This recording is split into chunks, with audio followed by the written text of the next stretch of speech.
They're all in the know. Pick some winners and then we say, let's go. Welcome into a live edition of Betting Weekly Hardball. I am Doug Kezirian alongside professional handicapper Albert Nguyen, also known as Analytics Capper. We have one game underway, a couple other games starting soon. A lot of action on the diamond, although not a full slate today. How are you, Albert?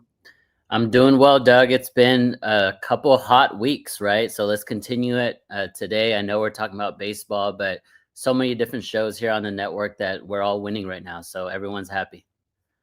Last time you were on a Bet Rivers Network show, nice 2-0 in Betting Weekly Fast Break. Of course, that's going to continue. It's every weekday here under the Betting Weekly umbrella. That is 3 p.m. Eastern, noon Pacific. We are 2 p.m. Eastern, 11 a.m. Pacific, Monday through Friday. And just a reminder that if you like what you hear on our show, sign up for the newsletter, get exclusive tips, and the free Insider magazine. It's wonderful content. Sign up for free at bettingweeklystudios.com. There's so much good stuff, game previews, odds and futures markets from Bet Rivers. Really, really good stuff across the board. But we do have a game right now going on in Minneapolis. The Athletics lead 6-0 in the third, thanks to a 6 spot in the second inning, all with 2 outs. So quite the rally for the Athletics. And the live markets, 5.5, as you would imagine, with this juncture of the game, a high total of 12.5. The closing number was, I believe, 9.5. But it was just one little blemish, one big crooked number, that is. But, is there any value as you look at the game going on right now, Albert, in terms of the live market? Full transparency, Doug. I saw the 6-0, and I'm glad I laid off because I did lean the Twins there.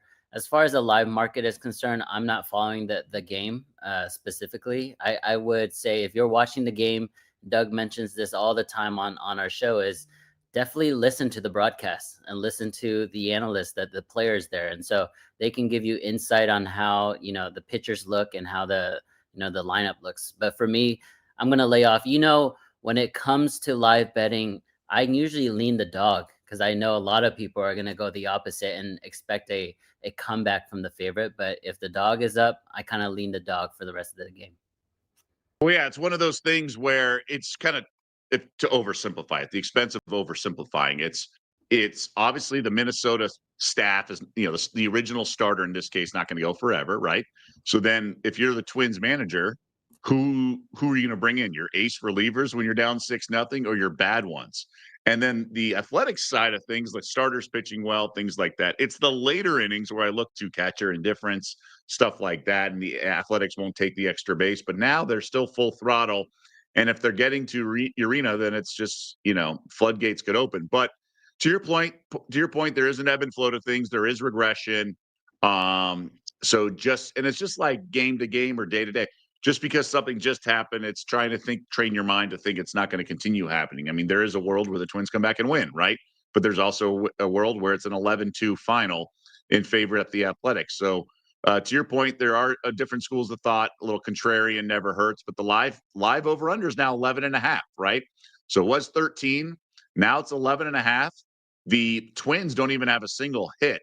So, I mean, it's only through 3 innings, but Jack Perkins pitching well. So this could not be an onslaught. One thing I do keep in mind, now we're a ways away, but if there's a no-hitter going, the Twins are just off or whatever with their bats, the algorithms and the live markets do not really understand that. So there is opportunity there on the favorite, but we're a ways away from a, no-hit bid, so to speak. Obviously, going through the lineup with just allowing a walk is nothing to write home about, but it's better to be on the Athletics than it is to have a bet on the Twins right now. It's 6-0. Hey, I mentioned all the content right now on the Bet Rivers Network.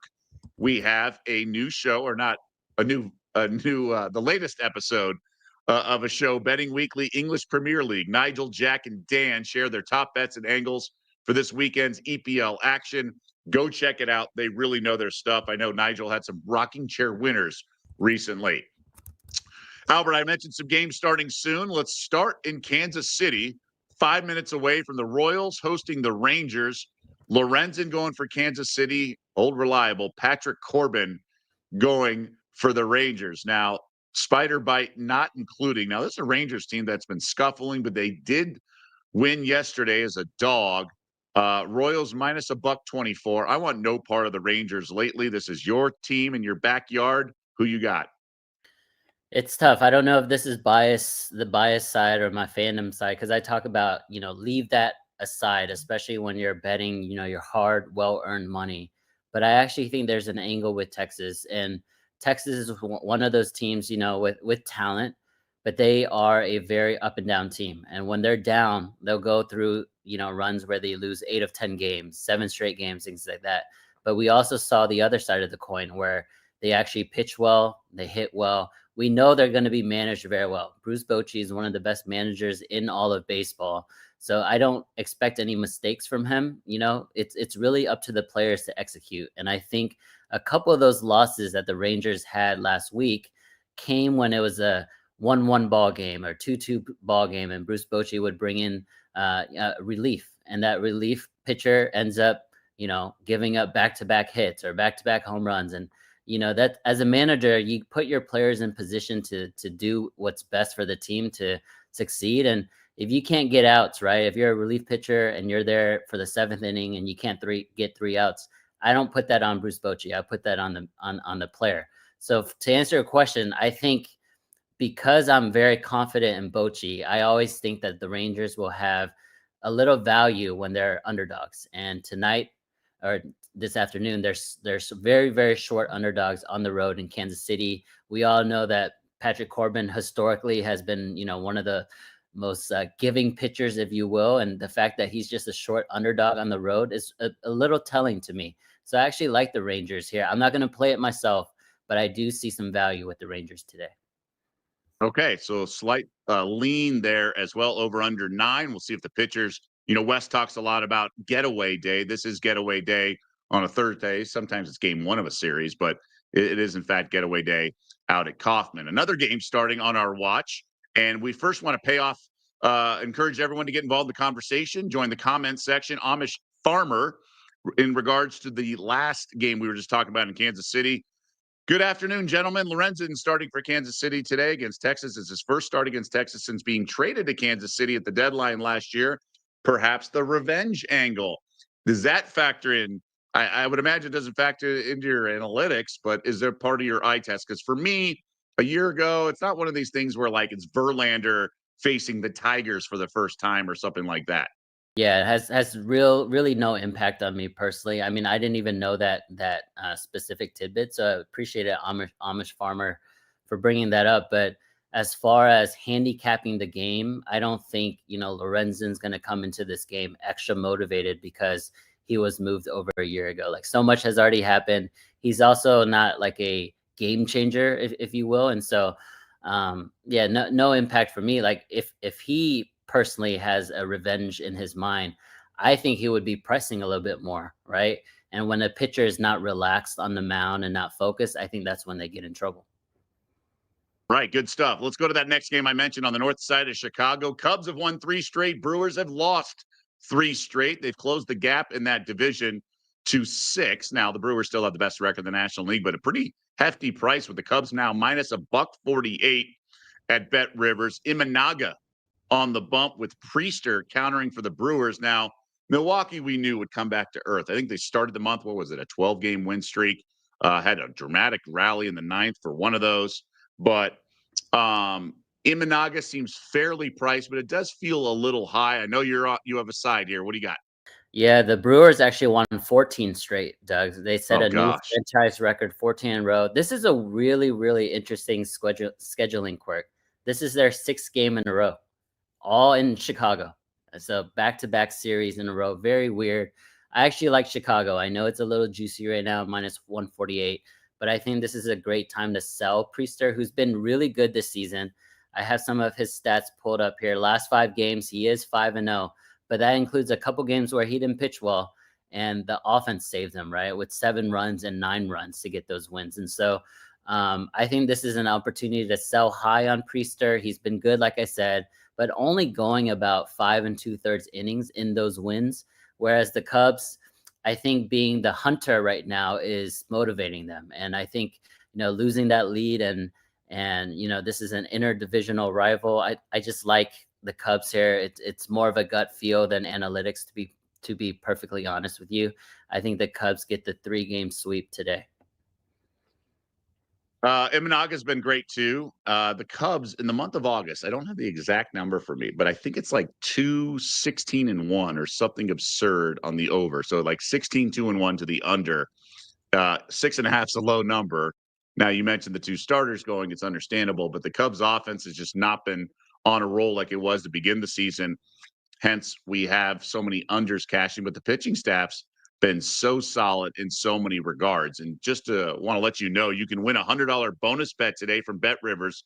Enter the social media exclusive giveaway on the Bet Rivers Instagram account for your chance to win a $100 bonus bet. Go to Bet Rivers on Instagram and enter now. That certainly sounds like a good deal there. So you'll be on the Cubs minus 148. I was looking for a 7 or better, maybe a 7.5 if you got lucky. I can't go under 6.5, not with these pitchers involved. So that's how I'm reading it. Amish Farmer chiming in. I bet the Cubs to win the series, and I'm still waiting for the payout. Where I bet if they wait until the series is over before paying. Yeah, they do that sometimes.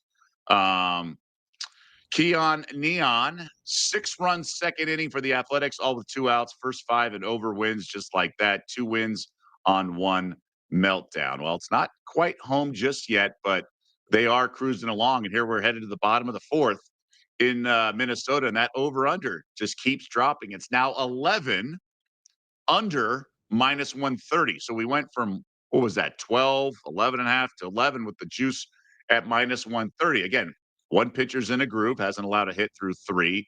Urena just had that 6th spot given up with 2 outs in the second inning. So maybe he's settling down, and we're going to go back to smooth sailing. But again, the over-under's adjusted to 11 under minus 130.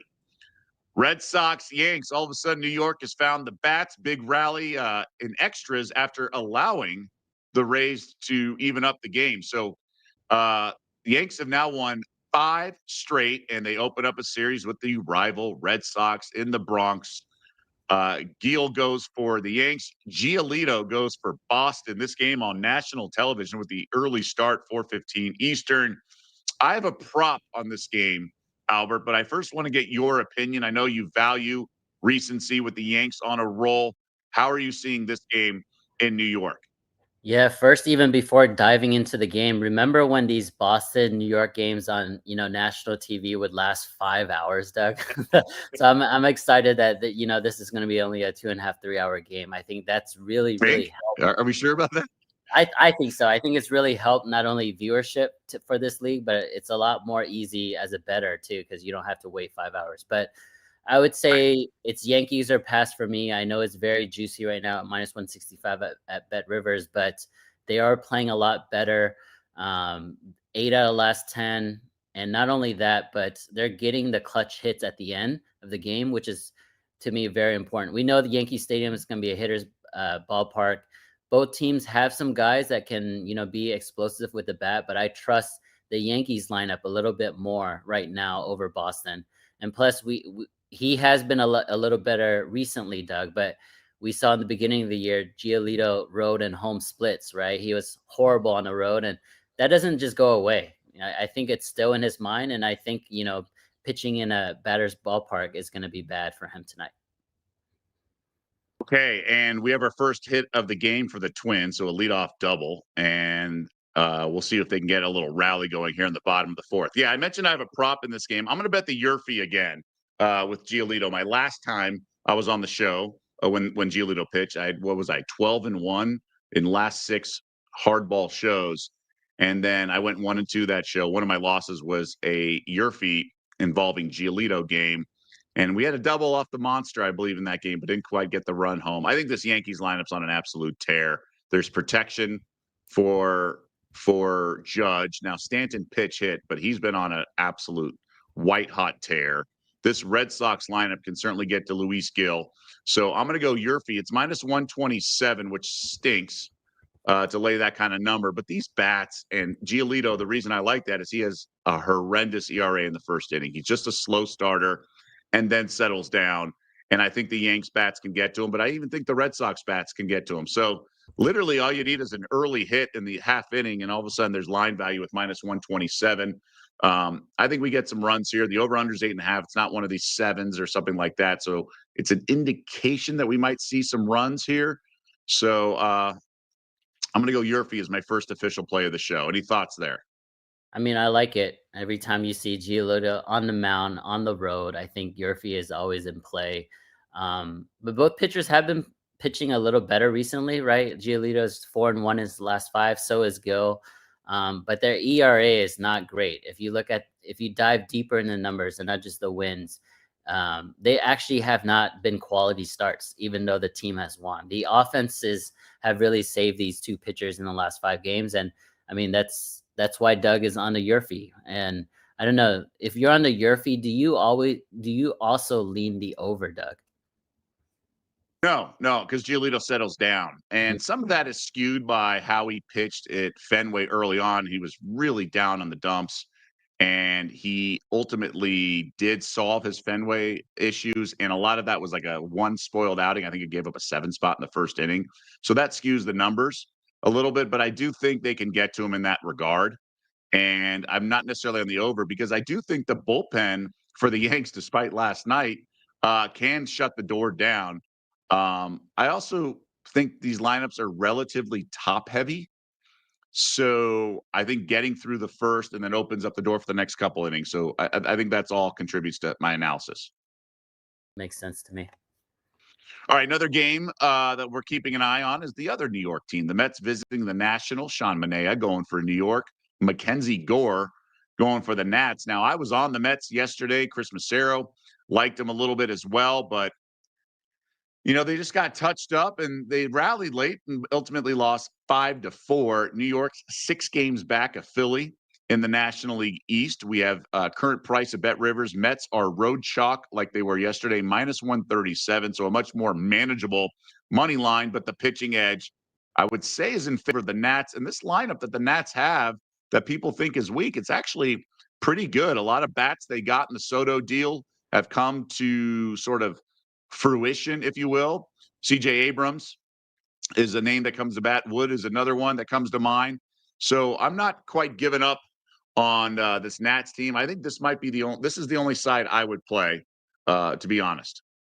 It's tough revisiting that Soto deal because the Padres right now are in desperate need of those 2 guys that Doug just mentioned because their lineup is struggling big time. But I don't know about I think I'm going to be on the opposite side. No official play here, but it's hard for me to back Manaea. Manaea, who I really, really liked a few years back when he was on the A's. He's just not the same pitcher. He's lost 4 straight games, all 4 games as favorites. I just don't have any belief that he can just turn it around. This Mets team I mentioned, I think last week on the show with you, Doug, I still love their talent. I think if they can somehow get into the postseason, get that wild card spot, it's a tough team to beat. And so I'm pulling for this team. But as far as today, I don't know. I know it's a good bounce back spot for them. They are a shorter favorite today, so it's less of a risk. But it's hard for me to back Manaea. Maybe it's one of those games where the Nationals win the first 5 and the Mets come back to win the game. Maybe look into some type of odds that way. Yeah, it's been a tricky read on this Mets team. They were hot and then they were really cold and then warmed up a bit. It's going to take some time. I like Steve Cohen, their owner, just the fact that he's willing to write the big checks, but it doesn't happen overnight. It's got to happen. And it's tough. There's a lot of pressure on Soto after that big deal. Now he was in New York with the Yanks, so it's not a complete change of shift to a different market into the size of New York. But man, it is really tough in that regard to bank on the Mets. I want no part of them. I think the Nats offense is a little peskier than people realize, as I alluded to. We want to update a game going on in Minnesota. After not giving up a hit in the first 3 innings, Jack Perkins in some trouble here. He has the bases chucked and it's no outs. So he did walk the previous batter on 4 straight pitches. So he does have a 1-2 count on the younger Clemens. This one I was going to mix it. I think it's Cody Clemens. So we'll see what happens here.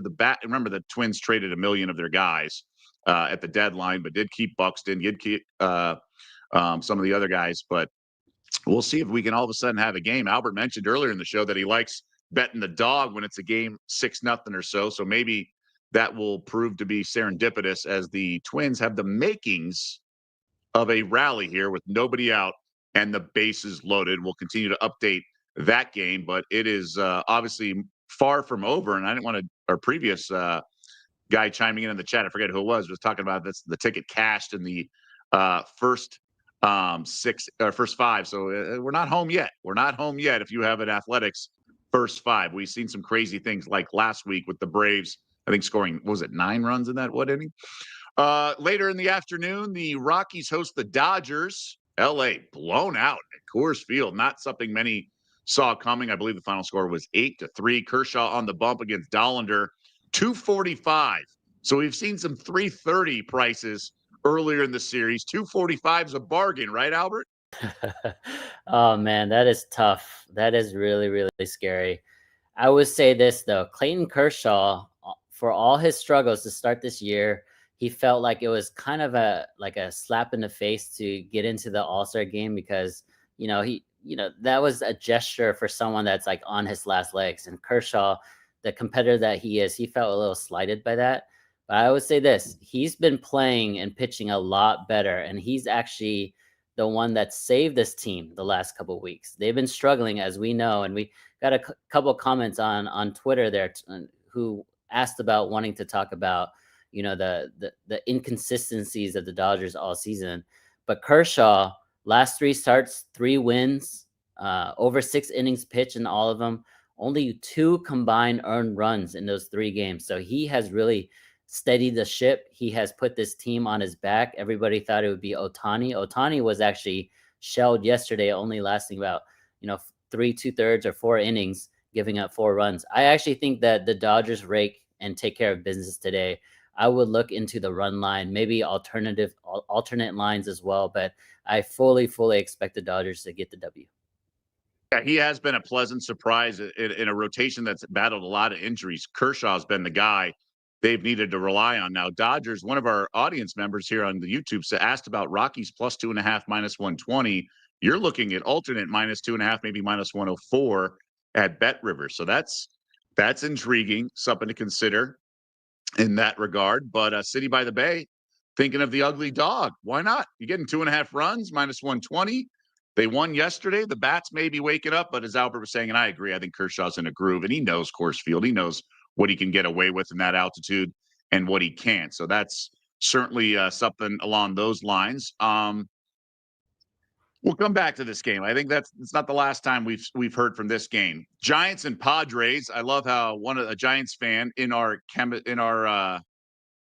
City by the Bay said, "Whatever you do not bet on my Giants like ever." LOL. Yeah, it's really tough. But I'll say this, and I made a mental note, and I have ongoing notes and things like that. The Giants are horrendous against left-handed starters. Okay, like they cannot hit them dead last in a bunch of categories.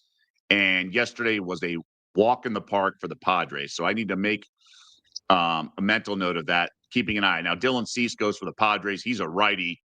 And Justin Verlander's, I think, running on fumes. And so I like the over in this game. Giants and Padres 8, minus 103 to the over. I think we got something there.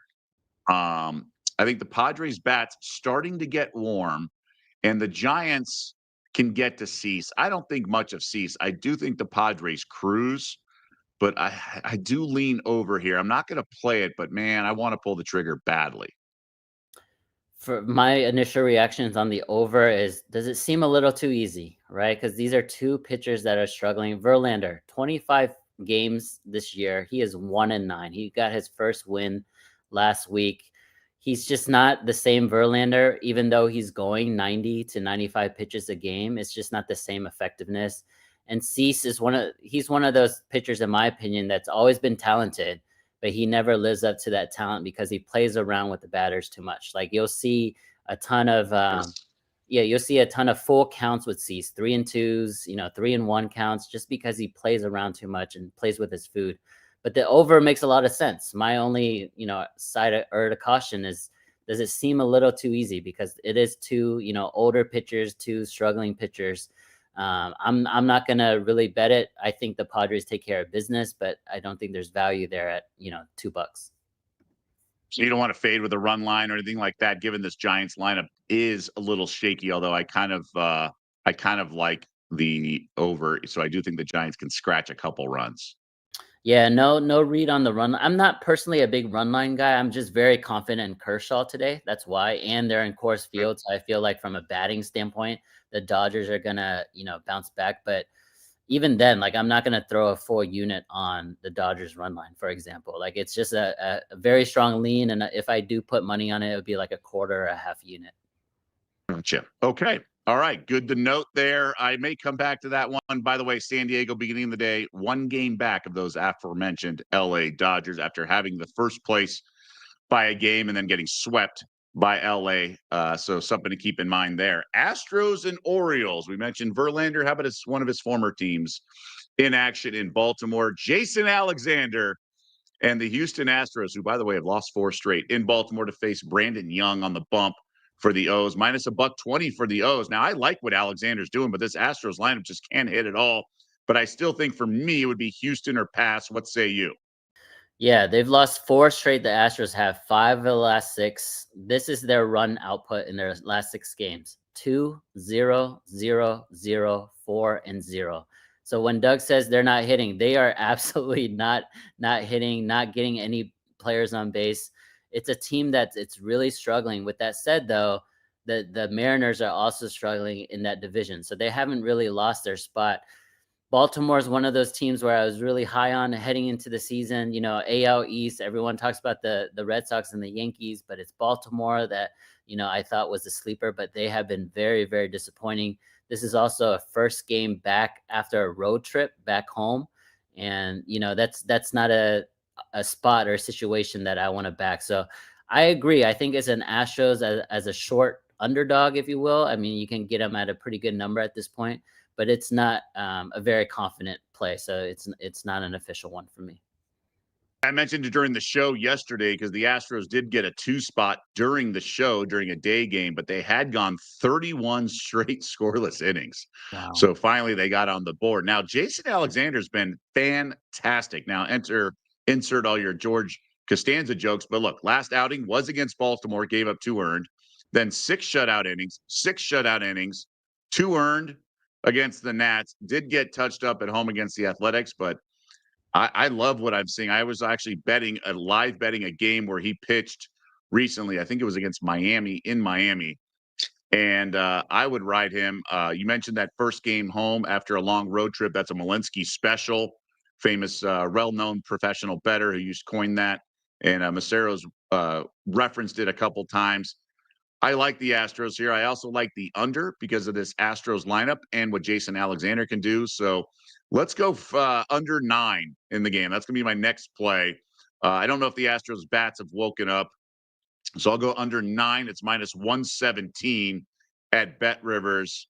But City by the Bay says, with all due respect to Albert, I think the travel angle is overplayed. These guys are traveling first class and have the best care. Now, love the diplomacy and the respect you have in counterpoint. I think that's a world that we don't see very often. So I like that tone.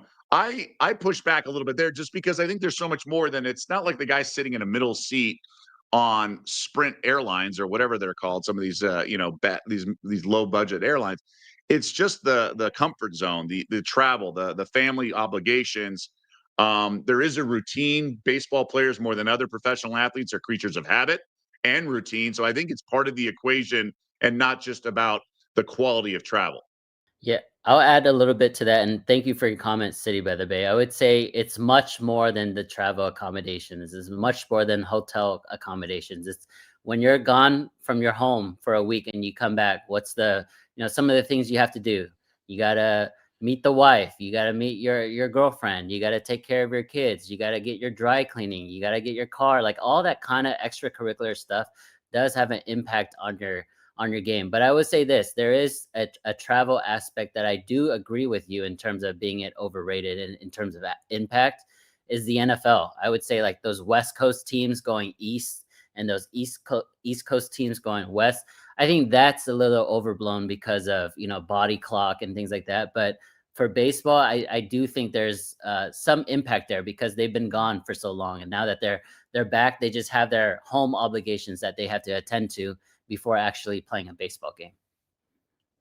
I agree with that, and that's why the underdogs have barked with the point spread in the NFL the last few years. It's overcompensated. Home team when I was growing up was like 3. It was the spread. That's not the case. It's like between 0.8 and 1.2 on the algorithm. So great question. Good discussion to always have in betting.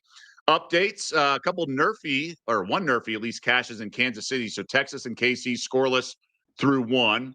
Milwaukee gets a hit against Imanaga, but they do not get a run. So we're in the bottom of the first, 1 on, 1 out. And I mentioned it was bases loaded, nobody out.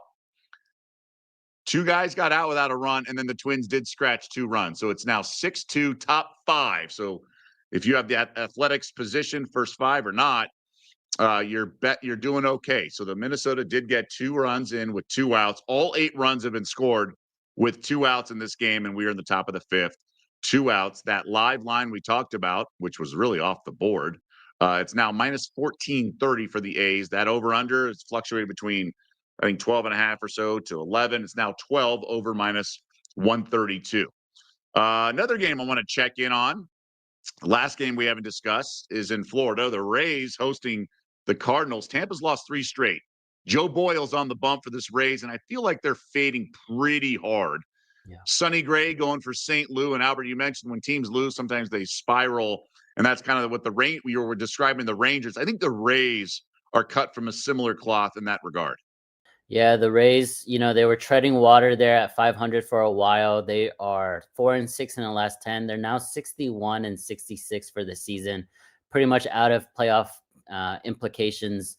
I agree with you. I think that they are a team from a body language standpoint, from a motivation standpoint. This is not a team I want to back. Plus, they're in like a middle period, right? They don't have a stadium. They're playing in the Yankees, spring training stadium. Like the whole season, it just felt like it was a stopgap. Even though Junior's been great, it's not a team that I want to back, especially against a Cardinals team who they are below 500. But the Cardinals are one of those, I don't know, like blue bloods, if you will, when it comes to baseball teams in this country, and they can go on an 8-game winning streak and be right there in playoff, contention. So I'm going to lay off. I mean, if you look at the pitcher matchup between Sonny Gray and Joe Boyle, both guys, last 5 games, ERAs are above 5, with Joe Boyle above 6.75. He's only gone about 2 2/3 innings. So, I mean, it's not a game I want to stay away. It's a game I want to stay away from. And if I had any action on it, I think the over makes a lot of sense just because I know that they're not in a big league ballpark either. Okay.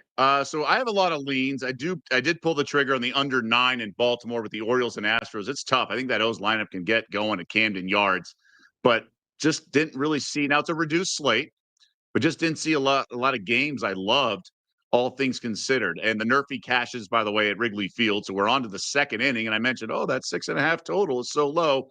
Well, how's a 5.5 sound? Because that's what happens after a scoreless first inning. Now, remember the Cubs, PCA and some of those guys in the meat of the lineup, it's like 4 through 6. So they have a little bit of a more intimidating or more of a presence for that 2nd inning. But, you get through that first and some of those low totals, and all of a sudden it starts 7.5 to 6. It'll be 6 with 1 out in the bottom of the 2nd. So something to keep in mind as you look at these big numbers or these low numbers on the totals, and that can change, rapidly. As I just mentioned, a full run went down, and the A's cruising along now, 6-2, going to the bottom of the 5th. That 6th spot in the 2nd inning is all they have to show for themselves. Twins on the board. So that game keeps crashing. I'm going to jump on the under here. It's 6-2, bottom 5. That's 8 runs, obviously. The over-under is 12. I'm going to grab a piece of the under 12 minus 109. Now, I hit one yesterday, a live bet that got there. So I'm going to do the same here. I think things are settling down. Again, all 8 runs scored with 2 outs. So I'm going to hope that things continue on in that regard, because I don't think much of their offense. I'm surprised the Twins were, even when they loaded the bases with nobody out, I'm surprised they got 2 runs. I don't think much of this Twins lineup. Albert, do your analytics factor into some of these in-game opportunities? Yes and no. A lot of my analytics are pre-flop looks, simulations that are, before the game starts. And so once you get new data, especially pitching data in those first couple innings, it throws everything out of whack, if you will. But a lot of the live betting, in my opinion, and Doug, correct me if I'm wrong, because you're a lot more, into this than I am, but a lot of live betting has to be done, watching the game. Like, body language is important. I think the narrative of the game and how the flow is going is important, in addition to just the math behind it. Yeah, I do. And I think that's where the eye test, and we know that from the Moneyball days. Sometimes eye test, you just need that component to things, not just the math. The math is important because it also revolutionizes and evolves thinking, right? My biggest takeaway from Moneyball was, when they lost, was it Tejada or Giambi? It's like, you're not trying to replace home runs, you're trying to replace runs scored. And that can come and manifest its way in a lot of ways. It's great with home runs, but if it's walks and your percentage to score goes way up, just look at the live market or, over under half odds in that inning when a guy gets on first with nobody out versus what it was when he was at the dish, right? Things change drastically, and you're trying to generate runs, not just replace home runs. And it's a different school of thought since Moneyball came out. Now it's more exit velo and things like that, swing angle. But that's all what this is. And baseball is such a individual sport, and it's so easy to project with math because of the one-on-one component to things, and it's so statistically driven, and that's why so much of it is preserved over the years.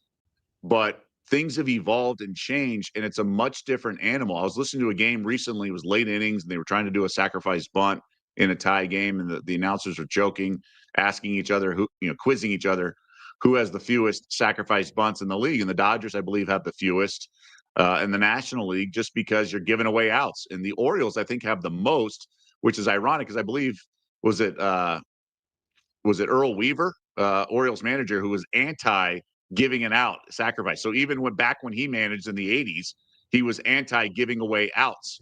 You're always trying to get the crooked number, not just that one run. Now, if it's in bottom half of the ninth or later, it's different. But it's different philosophies. But the eye test does matter. The eye test does matter. I think chemistry matters, things along those lines. And as much as the Red Sox were driven by Theo Epstein and analytics when they won, it was also the cowboy up and all that stuff that factored in to the clubhouse and the glue of a locker room. I love all that, and that's why I really, value and cherish these shows and conversations with you, Doug, because you give me a different perspective on, how to really attack these angles. I've always gone at, my perspectives and my point of views, and the way that Doug can explain it and kind of be eye-opening to some of the other stuff that I can marry with what I already have. So I appreciate that. I appreciate it as well. Great job in the chats. Adam Osimo with the nice Moneyball shout out. He gets on base. Brad Pitt quote as there. So really, really wonderful job from everyone getting involved in the chat, providing questions. Albert tweeted earlier. We had one comment via X as well. So always appreciate that insight and involvement. So that's going to do it for this edition of Betting Weekly Hardball. Don't forget, Betting Weekly Fast Break coming up in about 20 minutes, top of the hour, 4 games in the WNBA. Sarah and Wes will break that down. Albert, good stuff as always. We'll check in on the Cubs before we let everyone go. That game is scoreless in the top of the second with 2 out. No surprise there. And the over-under continues to drop out there at Wrigley Field. It's now 5.5 with the under -130. So remember when we thought 6.5? So now the juice is even moving to the under. So for Albert Nguyen and everyone else behind the scenes who does a wonderful job producing, directing, research, graphics, you name it, I'm Doug Kezirian. Best of luck out there with your wagers, and we'll see you back here tomorrow.